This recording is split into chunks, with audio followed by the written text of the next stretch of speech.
چگونگی فارمداری در افغانستان.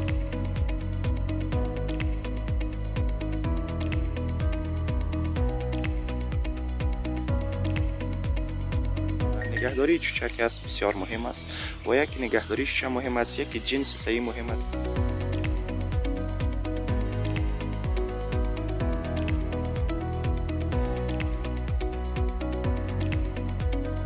استرلوپ که از بهترین نتیجه در افغانستان داره، بخاطر که زیاد وقت میشه که در افغانستان آمده نسل استرلوپ. ما اینمی چوچک است تقریبا 40 روزه است که ما اینمی تا بال 5 دوره واکسین شده که واکسین های مختلف است و مرض مختلف استفاده میشه.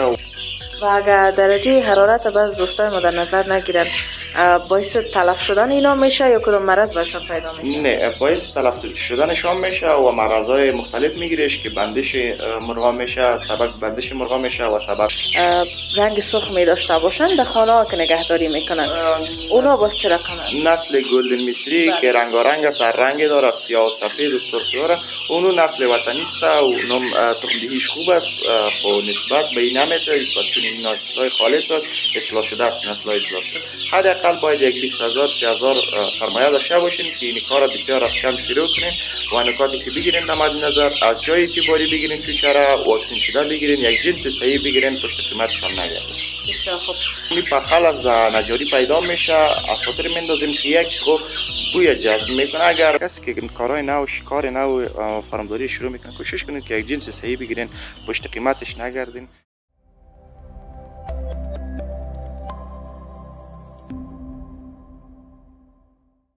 چگونگی فارمداری در افغانستان. سلام و درود خدمت شما وطندارای خوب نازنینم. امیدوار هستم که صحتمند و سلامت باشین. اشوا معصومی از پنجره افغانستان در خدمتتان هستم با یک برنامه جدید. البته عزیزا امروز آمدیم تا یکی از تجارت ها رو براتون به معرفی بگیریم، تجارت فارمداری. ای که در کشور ما کسایی که سرمایه دارن میخواین یک تجارت آغاز کنن یا روی یک تجارت سرمایه گذاری کنن، چگونه و کدام مراحل در نظر بگیرن، در این برنامه براتون در موردش معلومات میتیم. بیننده باشین. و ما امروز آمدیم به فارم مرغداری اخپلواک. شما عزیزا تا آخرین دم همراهیتان میخوایم. قرار است این برنامه معلومات کامل در مورد فارمداری، نگهداری چگونگی از مرغ‌ها در کدام سنین و در کدام فصل‌های سال و همچنان موارد تغذیه‌شان صحبت میکنیم. بیننده باشین و لایک و سابسکرایب فراموش نکنین.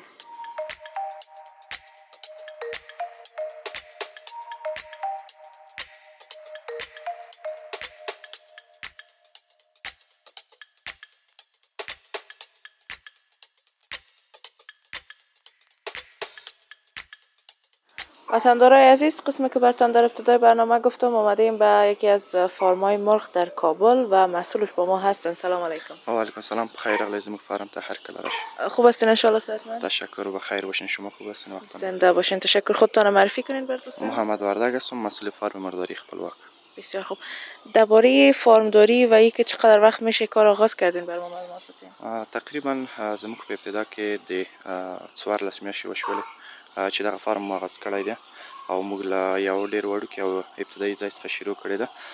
له 130 ګوټو څخه مو شروع وکړه. بسیار خوب. 100 چند؟ 130 دانه، از 130 دانه فعلا شروع کردیم. فعلا در فارم د نیمی نمایندگی دوی ما در تعداد 2800 دانه مرغ موجود داره. ماشاءالله. فقط هم یک نمایندگی است یا دکام است؟ یک نمایندگی ما دیگه در وردگ است که اونجا باز مرغای کلان است، تخمایش به فروش میرسانیم و یک نمایندگی دیگه ما در دیوان بی است. بسیار خوب. از 130 دانه مرغ آغاز کردین. در ابتدا کار چگونه بود؟ چه قسم به نظر خودت آسان بود کار فارمداری یا یک ذره مشکلات خود داشت؟ والا ما خو پیش از این در فارم مامایم خالد وردگ در فارمش کار کرده بودم، چون ما خودم در اول تجربه نداشتم. بعد از او که در فارم مامایم کار کردیم تقریبا 3 سال کار کردیم. بعد از 3 سال ما آمدیم فارم خودم شروع کردیم. انشالله کارش آسان است که یک وقت تیر شود تجربه حاصل میشه. طور نیست که یک دمی تجربه بگیریم. ما خودم هم در فارم کار کرده بودیم، وترنری خواندیم تا بال خو. ما خودم در مکتب هستم، صنف 11 مکتب هستم، درس هم میخونم که دینمی پوش مرغ و چیم میکنیم. این کارم پیش میبریم. بله. بسیار خوب. اما میگن که تجربه پدر علم است و خداوند رحمت کنه جناب خالد وردک، یکی از تجارای واقعا خوب کشور ما بودن در بخش فارمداری و یک افتخار بودن. شما بر ما بگوین که کدام نکات باید در نظر گرفته شود در فارمداری؟ در فارمداری که زیاد مهم است نگهداری چوچک است، بسیار مهم است و یک نگهداریش مهم است، یک جنس صحیح مهم است که زیادتر دوستا را ما دیدیم که پشت نمیره گرفته که یک چیز ارزان پیدا کنه و در فارم خود پرته. کسی که کارهای نو کار نو فارمداری شروع میکنه کوشش کنید که یک جنس صحیح بگیرین، پشت قیمتش نگردین، یک جنس بگیرین که یک وقت از او خیر ببینین و یک وقت پس اون را به قیمت صحیح فروخته بتانین. بله بدون شک. فعلا امیرای پاکستان هم بند است و فکر کنم امی چوچه مرغ هم از پاکستان می آمد قبلا هم. شما از چند روزه را میارین در کابل و تا چی وقت نگهداری میکنین؟ فکر کنم که مرغای تخمی هستن. بله اینجا مرغای تخمی است. مرغای تخمی خود زیاد نیست و کم است. باز مرغای چوچه تقریبا 1.5 ماه است که تعداد 2800 است. بازرای پاکستان که باز بود، ما خودم از پاکستان می آوردیم. ما خودم نماینده دو کمپانی بودم اینجا در کابل. در افغانستان من نمایندهش بودم و در پاکستان اونجا هیچری بود، از اونجا چوچه روان میکرد، باز اینجا من توزیعش میکردم به دوستان معلوم باشه. و فعلا که رای پاکستان بند است. چند پای ماشین ما از مامای بود، اونم را فال کرده بودیم، چرا سرش کشیده بودیم و زیادترش از یک جای دیگه خریده بودیم. بسیار خوب. قیمت ها باز بالا نرفته؟ قیمت نه، اونم قیمت است. خو قیمت دانه باز تقریبا در یک بوجی 1000 روپیه قیمت شده. دانه قیمت شده. دانه قیمت شده و دواهای پاکستانی قیمت شده. بله. مطمئنا وقتی که دانه قیمت میشه دیگه شما از طریق زمو تغذیه میکنین مرغ را، در قیمت خود مرغ هم دیگه یک تفاوت میه؟ بله خود در قیمت مرغ تفاوت میه. خب باز مردم افغانستان یک چیزی است، مردمی است که حال سر کسی بد نخوره، باز قضاوت نمیکنه که برش بگی که دانه قیمت شده، میگه نه اونم وقت دینی قیمت بود، حالا چرا قیمت شده. یعنی وقت مرغای یک ماهه را 110 100 افغانی میدادیم، فعلا یک مرغای یک ماهه را 130 135 افغانی میدیم. بسیار خوب. فعلا چند روزه هستن مرغ؟ فعلا اینجا ما که داریم تقریبا 40 روزه میه، نسل فیومی و استرلو. بسیار خوب. همین دو نسل فکر کنم در افغانستان خوبتر نتیجه میده. بله این نسل خوبتر نتیجه داده و استرلو که از بهترین نتیجه در افغانستان داره، بخاطر که زیاد وقت میشه که در افغانستان آمده نسل استرلو. بسیار خوب. دیگه نسلایی که تازه تر هستن، جدید هستن، بعضی از نسل‌ها هستن که البته نامشون درست یاد من نیست، که اکثریت هموطنای استفاده میکنن از اونا به نظر خودت چگونه است؟ نسل‌های مختلف است که نسل‌های لگهورن است که بهترین فیصدی تخم دهی را داره، که نسل‌های سفید است که در سال تقریبا تا 350 دانه تخم میته، فقط در سال 10 روز تخم نمیته، که اون نسل است نسل‌های تجارتی است که با فارم‌های کلان استفاده میشه، که مثلا 1 لک دانه و 50,000 دانه مرغ داشته باشه که با بازار تخم‌هاش عرضه میکنه. بعد از اینکه خوب نتیجه داره نسل استرلوپ است. دیگه نسل‌های لهمن است، لهمن بلک است که لهمن و لهمن بلک است از پاکستان می آمد، نسل خوب نتیجه داده است. استرلوپ کرام خوب نتیجه داده، خب متا که او از پاکستان می آمد، راههای پاکستان که بند شده، اون نسلان بند شده و دیگه نسل آرایار است که نتیجه خاص نداده افغانستان. این نسل استرلوپ و فیومی نتیجه خاص داده در افغانستان. بسیار خوب. وطندارای عزیز شما بیننده باشین، داخل فارم میریم، صحبت‌های بیشتر می داشته باشیم، ما را همراهی کنید.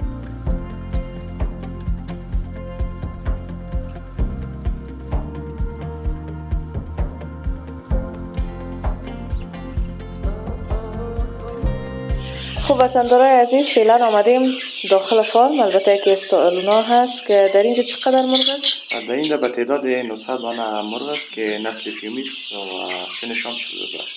40 روز است. بسیار خوب.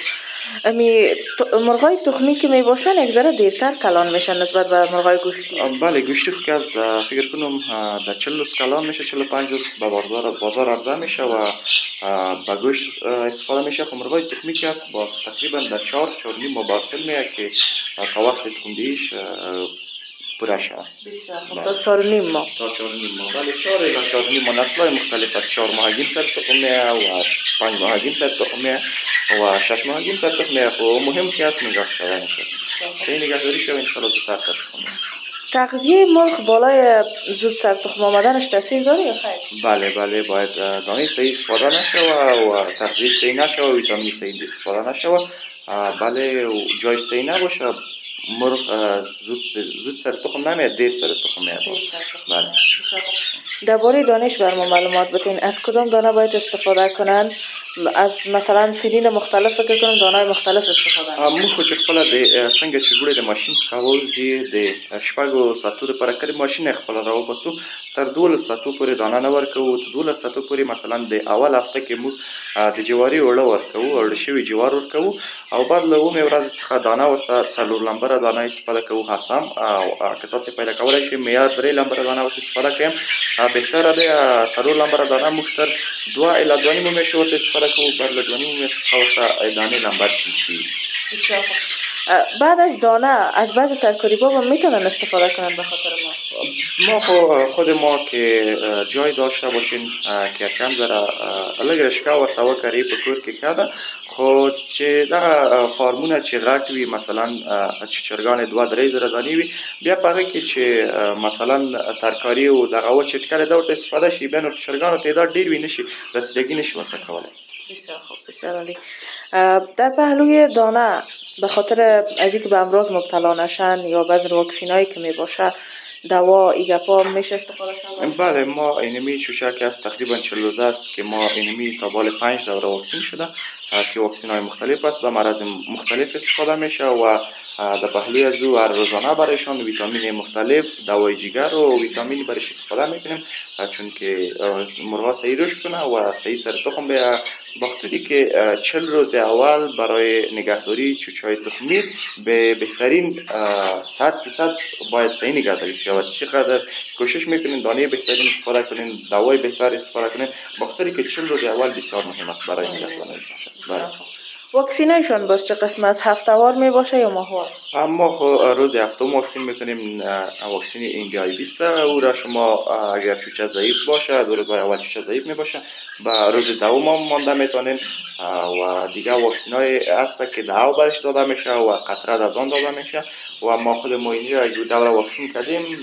واکسین ایندی جمعی بی دی که برای 3 مرض استفاده میشه واقعی است باز پشت گردن زیر پوست چوچه میشه با واسطه پیچکاری. واکسینا را خودتان انجام میتین یا باید که وترینر مسلکی باشه؟ ما خودم در فارم ما که کار میکردم ما خودم واکسینای تقریبا 5 دوره بود 4 دوره بود فکر کنم نفر از پاکستان می آورد که چوچه را زیر پوست واکسین بسیار سخت است. واکسین سخت است بخاطر که اونجا اگر پیچکاری با استخوان چی شود مرغ فلج میشه. باز ما اونمو که ما اونمو می آمد ما از اونمو یاد گرفتم و فعلا تقریبا 1-2 سال میشد که مکمل مرغای مامایم که بود که ماشاءالله مرغای زیاد می داشت تقریبا 10,000 دانه و 7,000 دانه اونمو را که بود مکمل ما واکسین کردم و این مرغای خودم است مکمل ما واکسین کردم. در بین مرغ‌ها اکثریت شکم ضعیفتر می باشن و یک قسمت یک دانه است بسیار خردترک معلوم میشه. او 40 روزه است یا نه؟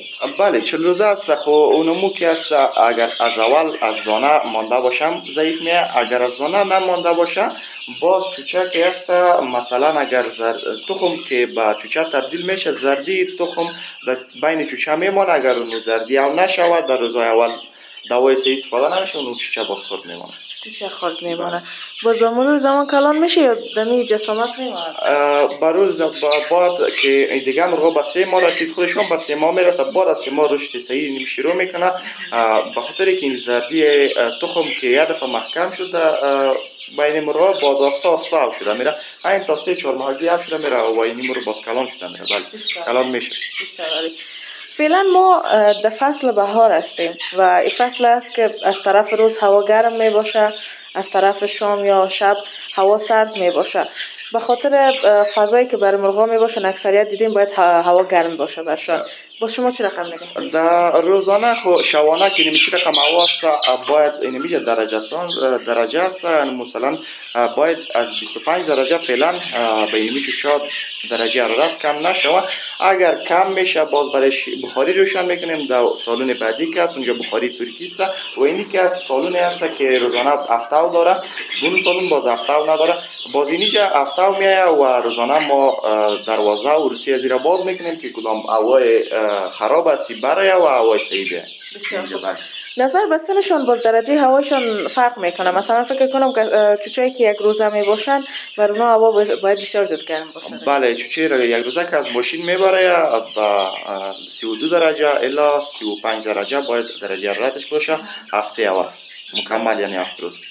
و اگر درجه حرارت بعض دوستای ما در نظر نگیرن باعث تلف شدن اینا میشه یا کدام مرض برشان پیدا میشه؟ نه، باعث تلف شدنشان میشه و مرضای مختلف میگیرش که بندش مرغا میشه، سبب بندش مرغا میشه و سبب مرض سالمونلای مرغا میشه و زیاد مرضای پیش میشه برای مرغا و درجه حرارت بسیار در بخش مرغداری مهم است.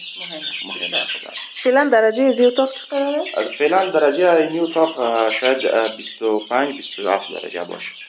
بله، بخاطر چه فعلا کلان است. فعلا کلان است. خب عزیزان، صحبت‌های ما ادامه داره، شما بیننده باشین.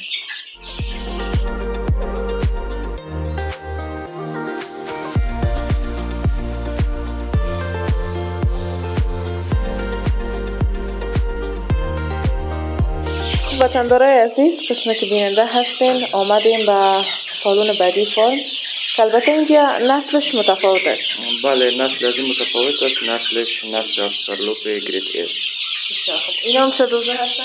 بله، این هم 40 روزه است. سنش یک سن است. ما را جدا کردیم به خاطر که ما برای فروش است از ما که مثلا یک نفر نسل سرلوپ بخواه، خالص سرلوپ، باز که تا پشت سرلوپ میدویم باز اونمو چوچه دیگه خراب میشه. ما از خاطر جدا کردیم که هر نسل بخواه از اونمو اتاق برشان میتون. بسیار خب.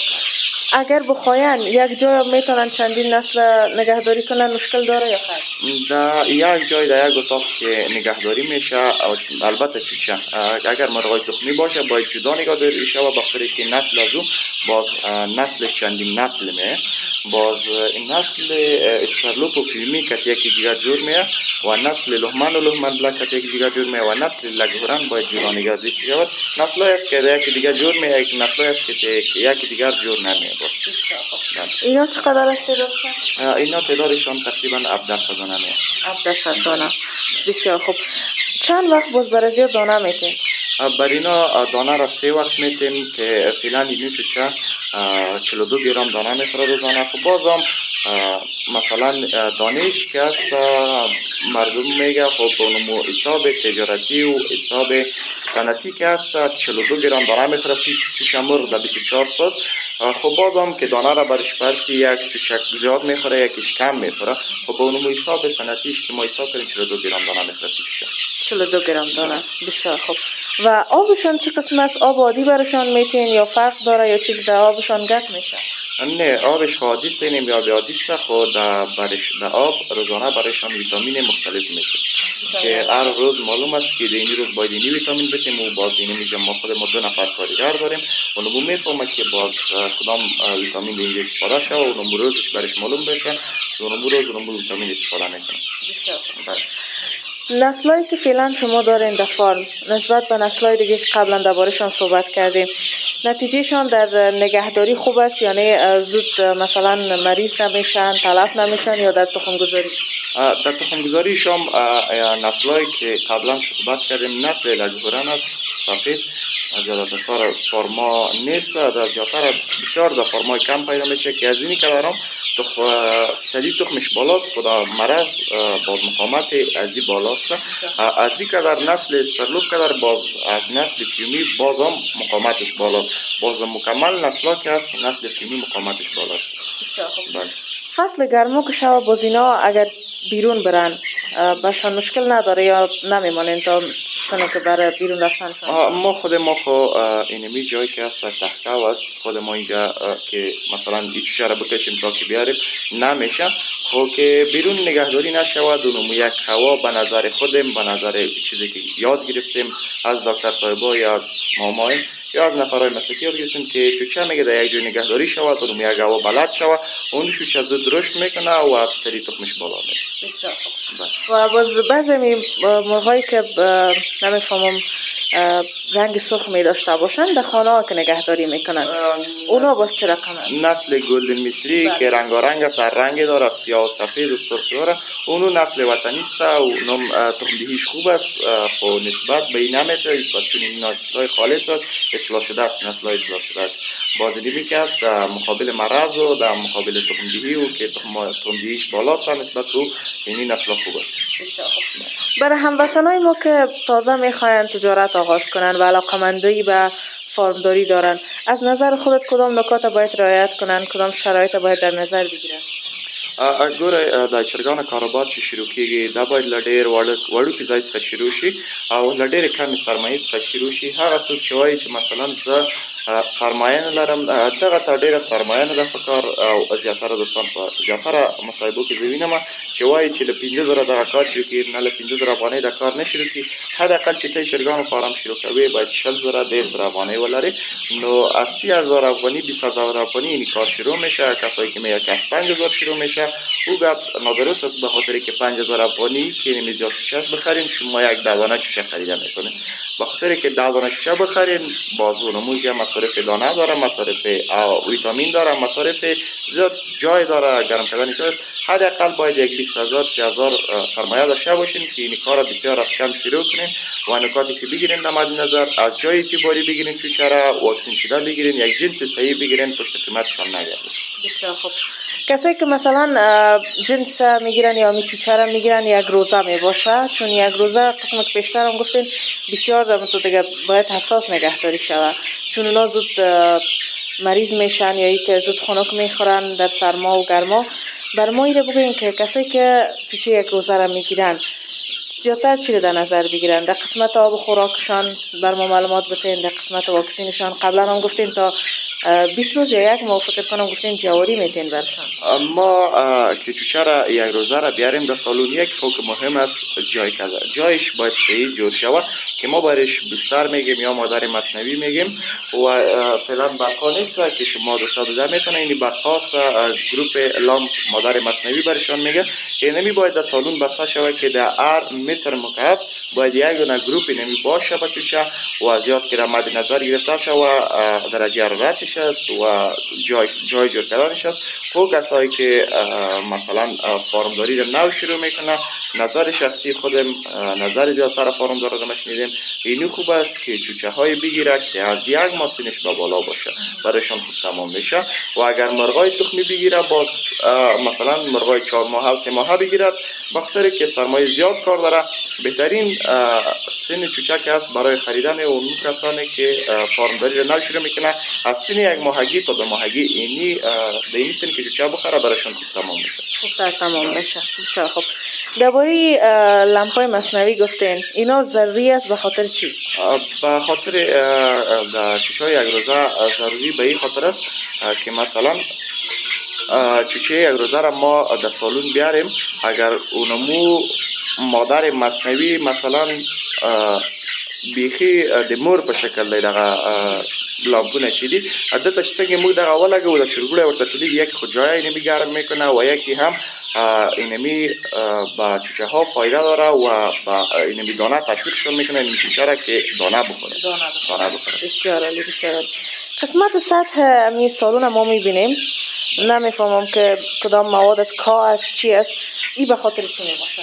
ایره ما به خاطر میدادیم ایره از روز اول انداخته میشه تا که مرغ زنده است، تا که نمی بسته عمرش نمی انداخته میشه، به خاطر که نمی پخل از نجاری پیدا میشه. از خاطر میدادیم که یک خو بوی جذب میکنه. اگر زیاد دیفارم ما نمی سالون نمی پخل نمیداختیم، حالی نمی مرغا مرغاری خود میگه بسیار یک بوی بد میداد و اینجا ما خود ما گشته نمیتونیم. با اینی که است یکی نم جذب میکنه و یکی هم چوچه را سالم و پاک نگهداری میکنه. اینی پخل است، ضروری است، در هر فارم ضروری است. بسیار خوب. این باز تبدیل هم میشه یا نه؟ اما این میره به این چوچه هر 4 روز بعد این میره تبدیل میکنه. هر 4 روز بعد تبدیل میکنیم. خب باز به جای شما چی داره، اگر جای کلان باشه مرغا کم باشه باید پس تبدیل کنین، تقریبا یک نیم ماه تبدیل میشه. خب که اینمی وقت تبدیل کردنش برسه یک بوی میته، یک بوی گاز وارد تولید میکنه که چشم تماس کردن نمیتونید اونجا. و یکی دیگه رطوبت از این بالا میره، نمش زیاد میشه، اون امور باز تبدیل کنیم باید تبدیل شود. بسیار عالی، بسیار خوب. خب دوستا، قسمی که گفتن در فارم دو نسل بود که نسل اولی رو براتون معرفی کردیم و یا هم نسل استارلوب بود گفتیم. بسیار خوب. که اینا فقط به رنگ سیاه می باشد. نسل استارلوب بین رنگ سیاه می باشد. بله، یک رنگ دیگر داره که رنگ سیمتی سود افغانستان آمدن تا باله و نسل زیاد نیست. این بسا جهان بسیار کم است. بسیار خوب. از نظر خودت می تجارت فارمداری چقدر توسعه داره، هم به اقتصاد کشور و هم به اقتصاد فردی خود یک انسانی که میخواد تجارت آغاز کنه در بخش فارمداری چقدر فایده داره؟ والا فایده هر کاری که هست یک فایده، هر کار تاوان فایده داره. اگر چون باز مرغایی که هست فارم مرغداری باز تاوان زیاد داره و مفاد زیاد هم داره. اگر صحیح مراقبتش نشوه، نگهداری صحیح نشوه، زیادش تاوان است و کمش مفاد است. مفاد شاید به نظر خودم نبانه برش. اگر مراقبت صحیح شوه، جای صحیح باشه، آبش پاک باشه، دانش پاک باشه، انشالله یک مفاد میمانه. و اینی تجارت مرغ که از فعلا در افغانستان بسیار کم است، یعنی حال رشد میکنه آساستا. و کوشش کنین اونمو جوانایی که میگه که مخارج میرم خارج الابتین از رفتن خارج چیز جور نمیشه. اینی میگه یک کار که یک دو سه نفر دینی وطن ما بخیزه که اینی دو سه نفر یک کار دیگر پیش ببره، اینی وطن جور میشه، رقم جور نمیشه که یک نفر بخیزه یک نفر در یک مسلک کار کنه، یک نفر بخیزه در دیگه مسلک کار کنه، اون رقم نمیشه. بخیزن یک دو سه نفر در یک مسلک کار کنه. فعلا اینی کار مرغداری، فارم مرغداری در رشد است. در رشد است. بله. و مطمئنن که سالهای بعد شاید پیشرفت‌هاشون میباشن. بله ان شاء الله. فعلا که مثلا اول در روزای اول کرای پاکستان بند بود، ما چوچه نداشتیم، اینمیجا نه تخم داشتیم، بیخی چوچه یک روزه پیدا نمیشد. و فعلا خود ما چوچه یک روزه تولید داریم و در زیادتر فارمدارا فارمای هست که تا 1 لک دانه تولید داره در یک ماه. بله ماشاءالله. بسیار عالی. عزیزا بیننده باشین.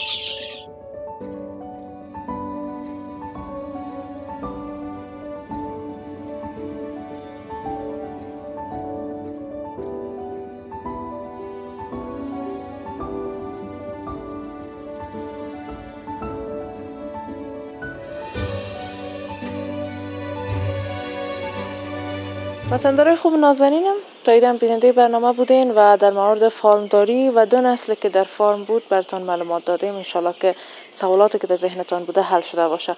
و وردک صاحب میشه که در مورد نمایندگیتان شماره تماستان برای هموطنای ما که میخواین تازه آغاز کنن تجارت و به مشاوره نیاز دارن یا هم میخواین مرغ خریداری کنن برشان بگوین. بله، اینمی نمایندگی ما که نمیال برنامه است پیششان داشتیم. اینمی نمایندگی دوی ماست که آدرسش کابل کمپانی، سرک عمومی کمپانی، نارسیده چوک کمپانی، روبروی شفاخانه دارالسلام میه. شماره تماس ما 077 240 13 16 و شماره واتساپ ما 0799 532 679. بازم هر کسی فارمداری را شروع میکنه، مشوره میخواه، هر کسی فارمداری نو شروع میکنه انشالله مشوره میخواه، ما برایشان مشوره میتیم. اینم شماره تماس و واتساپ ماست. بخیر سلامت باشین. تشکر. بخیر باشین. تشکر. زنده باشین. تشکر. وطندارای خوب و نازنین، سپاسگزار شما همچنان هستم که تاییدم بیننده برنامه بودین و مثل همیشه تلاش میکنیم تا برنامه را نظر به خواست خود شما، نظر به تقاضایتان براتون تقدیم کنیم. امروز هم در فارم خپلواک براتون برنامه داشتیم، در مورد فارمداری و مرغداری صحبت کردیم. انشالله که سوالاتتان حل شده باشه. بازم هر گونه انتقاد، پیشنهاد یا نظر دارین میتونین در کامنت ها بنویسین، انشالله که به خوانش میگیریم و جوابگو هستیم. این بود برنامه‌ای که امروز تقدیمتان کردیم. برنامه را با دوستایتان شریک بسازین. چینل یوتیوب پنجره افغانستان را لایک کنین و سابسکرایب کنین تا بتونن از بهترین برنامه ما مستفید شون. این بود برنامه امروز. تا برنامه بعد، خداوند نگهدارتان.